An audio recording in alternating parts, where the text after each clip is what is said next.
जय हिंद दोस्तों। स्वागत है आप सभी का हमारे YouTube चैनल ज्ञान आरबीएल में। दोस्तों आपको बता दें कि हम अब हिंदी साहित्य के इतिहास की तरफ आप लोगों के लिए क्वेश्चन लेकर के आते हैं, ठीक है। और आपको बता दें कि इसमें हम टॉप 20 क्वेश्चन देखते हैं और वो क्वेश्चन जो कि बहुत ज़्यादा इम्पोर्टेंट होते हैं। तो देखिए, हम पहले जो यूपीएसआई में पूछे गए क्वेश्चन थे उनको करवा रहे थे। अब हमने सोचा है कि एक तरफ से चलते हुए चलें कि देखिए, पहले हमारा क्या है, आदिकाल, ठीक है, रीतकाल, भक्तिकाल, है ना, और फिर दोस्तों आपका आधुनिक काल। तो आधुनिक काल में भी बहुत सारे काल आते हैं, जैसे भारतीय युग हो गया, है ना, छायावाद युग हो गया, द्विवेदी युग हो गया, इस तरीके से। तो हम सोच रहे हैं हर तरह से, मतलब अलग अलग तरीके से हमको बांट के। और देखिए, जैसे आदिकाल में तो इसके कम से कम दोस्तों 200 से 250 क्वेश्चन कर ले जाएं। फिर आदिकाल मतलब कि जितने भी क्वेश्चन कहीं पूछे आते हैं या फिर पूछे जाने की संभावनाएं हैं, उन सबको इसमें कर ले जाएं। उसके बाद दोस्तों फिर हम इसके बाद दूसरा काल होगा, जैसे रीतकाल। फिर रीतकाल के कुछ क्वेश्चन देखें जो इंपॉर्टेंट क्वेश्चन जो कहीं पूछे आते हैं। फिर उसके बाद आपका रीतकाल के होगा, फिर भक्ति काल देखेंगे, और भक्ति काल के बाद आधुनिक काल में एक एक काल बांट के, ठीक है। तो इस तरीके से हम सोचे हैं कि इसको समाप्त कर देंगे पूरी की पूरी हिंदी साहित्य का इतिहास, ठीक है। और उनमें ऑब्जेक्टिव टाइप से और बहुत अच्छे से देखेंगे। और हर हो सके दोस्तों हम लगभग 20 क्वेश्चन एक उसमें लेकर आएंगे, और 10 मिनट के अंदर दोस्तों 10 मिनट के आसपास ही ये वीडियो हम समाप्त कर देंगे। तो चलिए दोस्तों, और देखिए, अगर आपको पूरा हिंदी साहित्य का इतिहास पढ़ना है तो एक वीडियो हमने बनाया है, एक ही वीडियो में लगभग 5 घंटे की वीडियो है, उसमें संपूर्ण हिंदी साहित्य का इतिहास आपको मिल जाएगा, जिसका लिंक हम नीचे दे देंगे। तो चलिए दोस्तों शुरू करते हैं। चलिए, तो पहला क्वेश्चन दोस्तों आप लोगों के सामने आ चुका है कि देखिए, पहला क्वेश्चन क्या कह रहा है कि हिंदी साहित्य के इतिहास में काल विभाजन का सर्वप्रथम प्रयास किसने किया। देखिए, बहुत इंपॉर्टेंट क्वेश्चन है और यूपीएसआई के 2021 में पूछा गया क्वेश्चन है कि भैया हिंदी साहित्य का इतिहास जो है ना, उसमें काल विभाजन का सबसे पहले प्रयास किसने किया। तो आपको पता होना चाहिए किसने किया है भैया।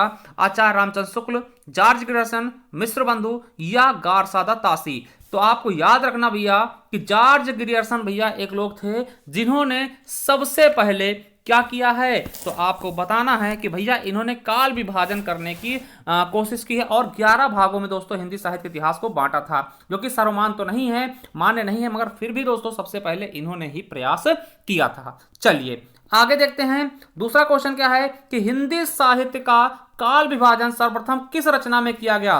तो देखिए, किसने किया है, तो अभी हमने बताया है दोस्तों किसने किया है, ठीक है। तो किसने किया, जॉर्ज ग्रियर्सन ने किया है दोस्तों। इन्हीं की कोई रचना होगी जिसमें इन्होंने किया होगा, तो वो रचना कौन सी है, तो याद रखेंगे उस रचना का क्या नाम है जिसमें इन्होंने सबसे पहले काल विभाजन किया है। तो है दोस्तों the modern vernacular literature of Hindustan, ठीक है। तो याद रखेंगे ये किसकी रचना है, तो दोस्तों इनका नाम भी रखेंगे याद, जॉर्ज ग्रियर्सन के है, जिसमें सबसे पहले काल विभाजन किया गया है। चलिए ठीक है। और दोस्तों ये जो रचना है इस्तवार द ला लिटरेचर एंदुई हिंदुस्तानी, इस ये दोस्तों हिंदी साहित्य की पहली दोस्तों ग्रंथ कह सकते हैं, यानी हिंदी साहित्य लिखने वाली, मतलब हिंदी साहित्य लिखा हुआ पहला ग्रंथ है, ठीक है। चलिए आगे देखते हैं।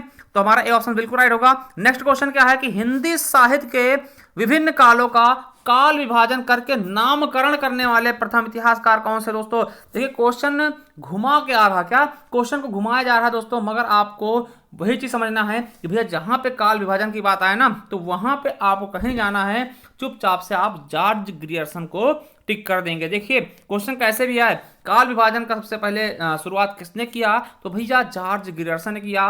किस रचना में, तो वो हम बता चुके हैं, the modern vernacular literature of Hindustan में, ठीक है। चलिए अगला क्वेश्चन क्या है कि हिंदी साहित्य का पहला इतिहास किसने लिखा। भैया हिंदी साहित्य का इतिहास लिखने की शुरुआत सबसे पहले किसने की, तो आपको भी पता होगा, जॉर्ज ग्रियर्सन। किसने दोस्तों, सॉरी, गारसादा तासी ने, ठीक है। जॉर्ज ग्रियर्सन किसने, काल बांटने वाले, ठीक है। तो ये चीज याद रखेंगे। तो भैया गारसादा तासी ने सबसे पहले हिंदी साहित्य का इतिहास लिखा था, ठीक है। तो ये याद रखेंगे, उसका नाम क्या था, इस्तवार द ला लिटरेचर एंदुई हिंदुस्तानी, ठीक है। चलिए अगला क्वेश्चन दोस्तों कि हिंदी साहित्य का पहला इतिहास ग्रंथ, ठीक है, क्या नाम है, किसने लिखा है, तो गारसादा तासी ने हमें बताया। तो भैया याद रखेंगे हिंदी साहित्य का पहला इतिहास ग्रंथ, ठीक है, गारसादा तासी के द्वारा किस भाषा में लिखा गया। तो आपको पता होना चाहिए कि इन्होंने फ्रेंच भाषा में लिखा है। सबसे पहला इतिहास ग्रंथ दोस्तों हिंदी साहित्य का किसमें, फ्रांसीसी भाषा यानी फ्रेंच भाषा में लिखा। किसने लिखा? तो गार्सा द तासी, क्योंकि दोस्तों ये कहाँ के थे? तो फ्रांस के थे। ठीक है, गार्सा द तासी ने लिखा है। ठीक है, क्या रचना थी? तो इस्तार द ला लिटरेचर एंड हिंदुस्तानी। ठीक है, चलिए अगला क्वेश्चन देखते हैं। 5 नंबर हो गए। अगला क्वेश्चन है, निम्नलिखित में से हिंदी साहित्य का पहला इतिहास ग्रंथ कौन सा है? तो अभी हमने बताया है क्या है, इस्तार द ला लिटरेचर एंड हिंदुस्तानी। दोस्तों याद रखेंगे, ये हिंदी साहित्य का पहला इतिहास ग्रंथ है। किसके द्वारा लिखा गया? तो दोबारा फिर देख लेंगे, गार्सा द तासी द्वारा। किसके द्वारा दोस्तों? गार्सा द तासी द्वारा लिखा गया। किस भाषा में? तो ये भी याद रखेंगे, फ्रेंच भाषा में ये लिखा गया। तो ये हिंदी साहित्य का पहला इतिहास ग्रंथ है, फ्रेंच भाषा में गार्सा द तासी जी ने लिखा था। ठीक है, चलिए अगले क्वेश्चन पर बढ़ते हैं कि किस साहित्यकार ने कवियों का क्रम वर्णानुक्रम में रखा? दोस्तों तो ये भी याद रखेंगे कि भैया वो गार्सा द तासी ही हैं जिन्होंने दोस्तों कवियों को कवि जो क्रम वर्णानुक्रम होता है, इसे सबसे पहले दोस्तों क्या, जैसे एक का नाम कबीर है दोस्तों, एक जी का नाम कबीर है और एक जी का नाम एक तुलसीदास है। तो सबसे पहले कौन है? कबीरदास, क्योंकि ये का से शुरू है और ये ता से। तो मतलब दोस्तों वर्णानुक्रम मतलब वर्ण के आधार पर लगाना दोस्तों किसने शुरू किया था? तो गार्सा द तासी ने ही शुरू किया है। और यही दोस्तों हिंदी साहित्य सबसे पहले लिखना स्टार्ट भी किए थे। ठीक है, तो याद रखेंगे हमारा ए ऑप्शन बिल्कुल राइट होगा और यूपीएसआई में पूछा गया आपका क्वेश्चंस भी है। ठीक है, चलिए अगला, किस विदेशी विद्वान ने हिंदी व्याकरण सबसे पहले लिखा? दोस्तों तो देखिए ये क्वेश्चन हमने अपने कम्प्यूटर टैब पे डाला था, आप कम्प्यूटर टैब भी देखा करिएगा, हम बहुत अच्छे क्वेश्चन डालते हैं, वहां बहुत से बच्चों ने गलत बताया है। तो भैया किस विदेशी विद्वान ने हिंदी व्याकरण सबसे पहले लिखा है? दोस्तों याद रखेंगे किसने लिखा है? जोशुआ केटलरे। ठीक है, देखिए हिंदी व्याकरण की बात की जा रही तब जोशुआ केटलरे हो जाएंगे, जब हिंदी साहित्य की बात करेगा तब आपका गार्सा द तासी होंगे। ठीक है, ये चीज आप पहचान लीजिएगा, इसमें गलती मत करिएगा। चलिए अगला क्वेश्चन आपका 9वां नंबर का है, विद्यापति द्वारा रचित कितने ग्रंथ अवहट्ट में? दोस्तों तो आपको बता दें 2 ग्रंथ हैं। कौन कौन से हैं? कीर्तिलता व कीर्ति पताका, बहुत इंपॉर्टेंट है कीर्तिलता व दोस्तों कीर्ति पताका, याद रखेंगे। ठीक, विद्यापति के बारे में कीर्ति पताका। और आपको बता दें इनके बारे में कि इन्हें ही दोस्तों मैथिल कोकिल कहते हैं। ठीक है, क्योंकि दोस्तों इन्हें ही क्या बोलते हैं? मैथिल कोकिल, या फिर दोस्तों अभिनव जयदेव बोलते हैं मैथिल कोकिल। याद रखेंगे, वेरी इंपॉर्टेंट है कि पूछा गया मैथिल कोकिल किसे कहते हैं। ठीक है, क्यों कहते हैं मैथिल कोकिल? क्योंकि दोस्तों इनकी एक रचना है पदावली। ठीक है, पदावली दोस्तों, पदावली रचना दोस्तों मैथिली भाषा में इन्होंने लिखी और बहुत गजब की लिखी, इसलिए इनको मैथिल कोकिल कहा जाता है। चलिए अगले तरफ बढ़ते हैं। 10वां क्वेश्चन कौन सा है दोस्तों? कि आचार्य रामचंद्र शुक्ल ने हिंदी साहित्य का प्रथम महाकाव्य किसे माना है? ठीक है, समझिएगा, आचार्य रामचंद्र शुक्ल ने हिंदी साहित्य का प्रथम महाकाव्य किसे माना है? यूपीएसआई में पूछा गया क्वेश्चन है। तो याद रखेंगे भैया किसको माना है प्रथम महाकाव्य? तो पृथ्वीराज रासो को रामचंद्र शुक्ल जी ने हिंदी का प्रथम महाकाव्य माना है। और वहीं पे क्वेश्चन आ जाए कि हिंदी का प्रथम महाकवि किसे माना है आचार्य रामचंद्र शुक्ल ने? तो दोस्तों पृथ्वीराज रासो के ही जो रचयिता है यानी चंद बरदाई को इन्होंने हिंदी का प्रथम महाकवि भी माना था। याद रखना दोनों क्वेश्चन बन सकते हैं, तो इस क्वेश्चन का आंसर हो जाएगा पृथ्वीराज रासो। ठीक है, देखिए ये यूपीएसआई क्वेश्चन है, वहां पृथ्वीराज विजय भी दिखाया गया था। दोस्तों बच्चों ने क्या है कि जल्दबाजी में पृथ्वीराज पढ़ के विजय पे भी ऑप्शन कर जाते हैं, इस तरह से आप गलती मत करिएगा। चलिए अगला देखते हैं, आचार्य रामचंद्र शुक्ल के अनुसार हिंदी के प्रथम महाकवि कौन है? देखिए क्वेश्चन पूछ लिया गया है कि आचार्य रामचंद्र शुक्ल के अनुसार हिंदी के प्रथम महाकवि कौन है? तो भैया कौन हो जाएगा? चंद बरदाई। देखिए जब महाकाव्य क्या है दोस्तों पृथ्वीराज रासो, तो उसके रचयिता महाकवि भी हो जाएंगे। तो पृथ्वीराज रासो के रचयिता कौन है? चंद बरदाई, ये हो जाएंगे आपके महाकवि आचार्य रामचंद्र शुक्ल के अनुसार। अब देखिए क्वेश्चन यहाँ पे लोग सरहपा को लगा देते हैं, हमने कम्युनिटी टैब पे डाला था, सरहपा भी ऑप्शन था, उसको सबने टिक कर दिया। भैया याद रखिएगा वो प्रथम कवि हैं, महाकवि नहीं है।